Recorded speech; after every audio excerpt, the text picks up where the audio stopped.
என்னோட husband irritate பண்றது தான்ப்பா என்னோட வேலையே அப்படின்ற மாதிரி இப்போ ஆக்ட்ரஸ் வரலட்சுமி தன்னோட ஹஸ்பண்டான நிக்கோலாய செம்மையா இரிட்டேட் பண்ணி ஒரு கியூட்டான வீடியோவை ஷேர் பண்ணியிருக்காங்க.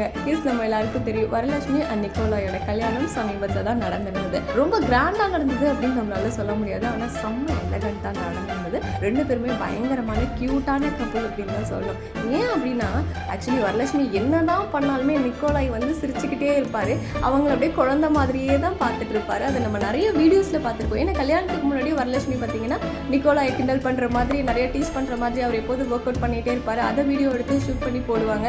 ஸோ இதெல்லாம் தான் எப்போதுமே நடக்கும். அதே மாதிரி கல்யாணத்துக்கு அப்புறமாவும் நிக்கோலாய் பார்த்தீங்கன்னா ஒர்க் அவுட் பண்ணிட்டு முடிச்சுட்டு ஹெட்செட் போட்டு பாட்டு கேட்டே வராரு. அதை வந்து வரலட்சுமி அப்படியே இமிடேட் பண்ணுறாங்க. இமிடேட் பண்ணி அவங்க முன்னாடியே பண்ணி காட்டுறாங்க. நிக்கோலாய் வந்து பார்த்து அவங்கள சிரிக்கும் போதே தெரியுது, அப்படியே குழந்தை மாதிரி அவங்க மேலே கை வைக்கிறாங்க. ஸோ தன்னோட ஒய்ஃப் வந்து குழந்தை மாதிரி பார்த்துக்கிறாரு அப்படிங்கிறது இந்த வீடியோஸ்லாம் பார்க்கும்போதே தெரியுது. வரலட்சுமி அவங்களோட கல்யாணத்துக்கு அப்புறமாவும் இதே மாதிரியே செம்ம ஹாப்பியாக லைஃப்பை லீட் பண்ணிட்டு இருக்காங்க அப்படின்னு. ஸோ நம்ம சேனல் சார்பாக இந்த க்யூட்டான கப்புக்கு நம்மளோட பெஸ்ட் விஷயம் சொல்லிக்கலாம்.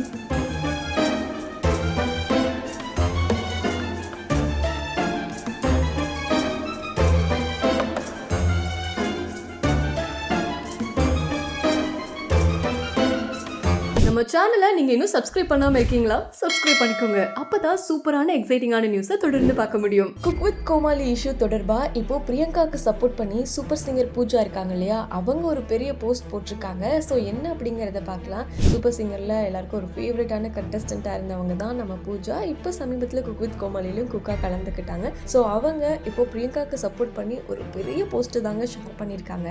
அதில் என்ன சொல்லியிருக்காங்க அப்படின்னா, மக்களால் ஒரு பர்சனை லவ் பண்ணணும் அப்படின்னா இன்னொருத்தங்களை வெறுக்காம லவ் பண்ணவே தெரியாதா? நீங்க உங்களோட ஃபேவரட்டான பர்சனுக்கு சப்போர்ட் பண்ணுங்க.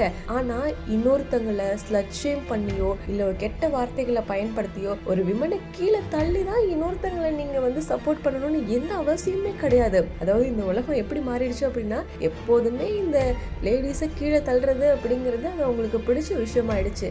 நீங்க உங்க ஃபோன் எடுத்து ஒருத்தங்களை பத்தி டைப் பண்ணி பப்ளிக் பிளாட்ஃபார்மில் உங்களோட ஒப்பீனியன் போடுறதுக்கு முன்னாடி தயவு செஞ்சு கொஞ்சம் கம்பேஷனை டெவலப் பண்ணிக்கோங்க. நீங்கள் கொஞ்சமாவது யோசிச்சு பாருங்கள், நம்ம பயன்படுத்துகிற வார்த்தைகள்லாம் அவங்களையும் அவங்களோட ஃபேமிலியும் எந்த அளவுக்கு பாதிக்கும் அப்படின்னு உங்களுக்கு நிச்சயமாக தெரியாது. நீங்கள் எதையுமே நேரில் பார்க்கவும் கிடையாது. உங்களுக்கு உண்மையாகவே அங்கே என்ன நடந்தது அப்படிங்கிறதும் தெரியாது. நீங்களா ஒன்று டைப் பண்ணி நீங்களா ஒன்று கற்பனை பண்ணிக்க கூடாது. நான் இதுக்காக உங்களை எந்த ஸ்டாண்டும் எடுக்கக்கூடாது அப்படின்லாம் நான் சொல்லலை. பட் ஒருத்தங்களோட கேரக்டர் அசாசினேட் பண்ணாதீங்க. உங்களுக்கு என்ன நடந்தது அப்படிங்கிறது தெரியாம நீங்க எதுக்கு கேரக்டர் அசாசினேட் பண்றீங்க? நீங்க என்ன வேணா பண்ணலாம் அப்படின்னு எதுவுமே கிடையாது. அந்த பர்சனை பத்தி உங்களுக்கு எதுவுமே தெரியாது. ஜஸ்ட் டிவில ஒரு ஃபியூ ஹவர்ஸ் பார்க்கறத வச்சுட்டு நீங்க அவங்களை எப்படி ஜட்ஜ் பண்ண முடியும்? நான் தயவு செஞ்சு எல்லார்கிட்டையும் விரும்பி வேண்டி கேட்டுக்கிறேன், வார்த்தைகளை ரொம்ப பார்த்து யூஸ் பண்ணுங்க. ஆனால் அவங்கள பத்தி எதுவுமே தெரியாம, அவங்களோட சுச்சுவேஷனை பத்தி எதுவுமே தெரியாம இந்த மாதிரி தப்பாலாம் எதுவுமே போடாதீங்க. சோஷியல் மீடியாவுக்கு ஒரு பெரிய பவர் இருக்குது. மக்களோட எண்ணங்களை ஈஸியாக இன்ஃப்ளூயன்ஸ் பண்ணிடலாம். ஆனால் உங்களுக்கு உண்மையாகவே அங்கே என்ன நடந்தது அப்படிங்கிறத தெரியாமல் இந்த பிளாட்ஃபார்மை தப்பாக யூஸ் பண்ணாதீங்க. ஸோ தயவு செஞ்சு கரெக்டாக பிளாட்ஃபார்மை யூஸ் பண்ணுங்கள். அண்ட் கைண்டாக இருக்கிறதுக்கு ட்ரை பண்ணுங்கள்.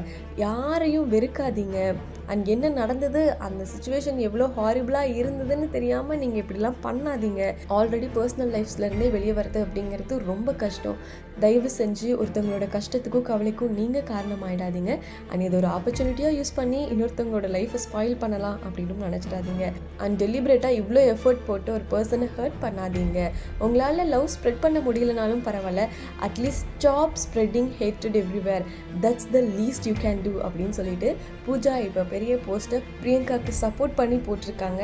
ஆனால் கமெண்ட் செக்ஷனை ஆஃப் பண்ணிட்டாங்க. பிகாஸ் மணிமேகலைக்கு இப்போ எந்த அளவுக்கு ஃபேன்ஸ் இருக்காங்க அப்படிங்கிறது தெரியும். ஸோ கண்டிப்பாக நிறைய பேர் திட்டுறதுக்கு வாய்ப்பு இருக்குது. அப்படிங்கிறனால கமெண்ட் செக்ஷனை ஆஃப் பண்ணியிருக்காங்க.